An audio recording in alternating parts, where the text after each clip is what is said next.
Brigadier retired Ghazanfar Ali साहब ने हमें ज्वाइन किया है। ब्रिगेडियर साहब फरमाइएगा, वो ऐसा कौन सा प्रोसीजर था जिसको फॉलो करने के लिए 3 हफ्ते लिए गए और इस नोटिफिकेशन के लिए जो है वो इंतज़ार किया गया, जबकि ये तो सवाबदीद होती है कि आर्मी चीफ जिसे चाहे जहाँ का भी जिस लेफ्टिनेंट जनरल को चाहें वो उसको तैनाती कर दें।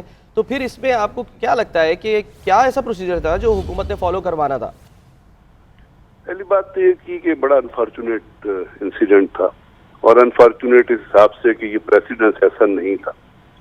एक तो प्रेसिडेंस ऐसा नहीं था और दूसरी बात ये है कि जिस वक्त एमएस ब्रांच फौज की किसी ऑफिसर की सिलेक्शन करती है और ख़ास तौर पे इतनी सेंसिटिव अपॉइंटमेंट के लिए जो DGISI होता है, तो वो बहुत सारे एंगल ऐसे देखते हैं जिसका तमाम उम्र भी अगर सिविलियन वजीर आजम मुताला करते रहे या सिविलियन ब्यूरोक्रेट्स मुताला करते हैं, वो उस नैज पे नहीं पहुंच सकते, क्योंकि कुछ ऐसी चीजें होती हैं जो स्पेशल टू आर्म होती है, जिनका जायजा लिया जाता है और जिनको देखा जाता है।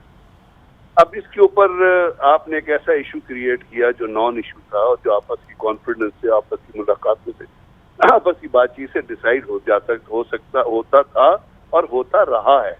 आज तक कभी ऐसा नहीं हुआ कि इतनी बड़ी कंट्रोवर्सी, इतनी बड़े इशू, इतनी बड़ी डिस्कशन चली हो। अगर आप सोशल मीडिया को उठा के देखें तो ऐसे ऐसे लोग, ऐसे ऐसे बच्चे जिनकी अभी उम्र भी फौज में जाने की नहीं हुई है, वो भी DGISI की तकरीरी के ऊपर प्रोग्राम कर रहे थे, वो भी तमाम लेफ्टिनेंट जनरल के बायोडेटा को डिस्कस कर रहे थे, जो एक दुख का मुकाम था कि कभी भी इतनी सेंसिटिव अपॉइंटमेंट को और इतनी सेंसिटिव ऑर्गेनाइजेशन को इशू नहीं बनाया जाता। पाकिस्तान में नहीं, पूरी दुनिया में भी नहीं बनाया जाता।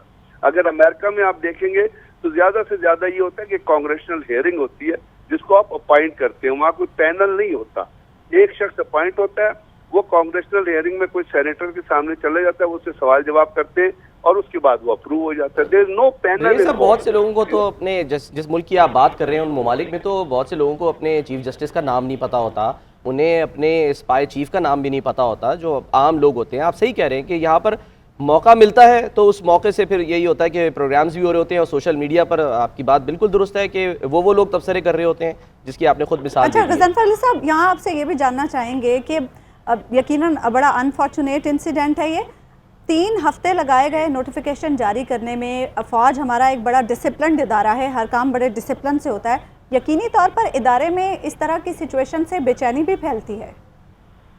बेचैनी तो चले कंट्रोल की जा सकती है, क्योंकि फौज के अफसर भी जो खासतौर पर इन ऑर्गेनाइजेशन में लोग तमाम एंगल्स का जायजा लेते हैं और पेशेंटली उसको देखते हैं, लेकिन जो इंटरनेशनल लेवल पे आपकी बदनामी होती है उसको कौन रोकेगा?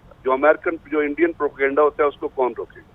और जो इस किस्म के अदारे बहुत मजबूत अदारे होते हैं, आप जब उनको क्वेश्चनेबल बताते हैं, जब अब ये पोलिटिसाइज किस्म की अपॉइंटमेंट लग रही है, इसका जो नोटिफिकेशन भी जारी हुआ है और उसके अंदर जो चीजें आप अपनी स्क्रीन पे चला रहे हैं, they are not required. It's not required कि जी समरी में तमाम अफसरों के इंटरव्यू किए गए। अब इससे क्या प्रूव करना चाहते हैं आप? मैं ये जानना चाहता हूँ कि इस नोटिफिकेशन से जिसके अंदर जो चीजें आप चला रहे हैं कि जी उससे क्या प्रूव, हुकूमत क्या प्रूव करना चाहती है? मुझे एक सॉलिड चीज दे दे। क्या अपनी अथॉरिटी प्रूव करना चाहती है? हर जगह अथॉरिटी से ही काम चलता है क्या? आपको अगर याद हो तो जो प्रेस कॉन्फ्रेंस की गई थी फवाद चौधरी साहब की जानिब से भी और उसके बाद भी तो यही कहा गया था कि जी ये तो तैनाती जो है ये वजीर आजम की सवाबदीद है। यही तो वो मौका था जब ये साबित करने की कोशिश की जा रही थी गालिबन कि जी अथॉरिटी किसकी है।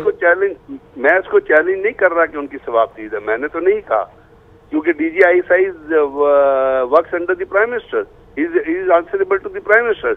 बट मैं कह रहा हूँ जो आपके नोटिफिकेशन के अल्फाज हैं, क्या ये रैशनल है इस किस्म के अल्फाज को देना?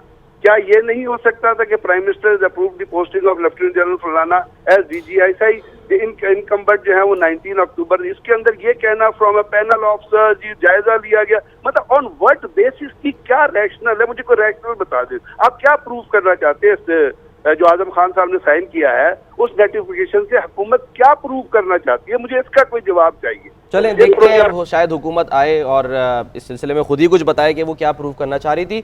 बहरहाल आप इस मामले पर तबसरा कर रहे थे, तज्जिया दे रहे थे। बहुत शुक्रिया ब्रिगेडियर रिटायर्ड गजनफर अली साहब।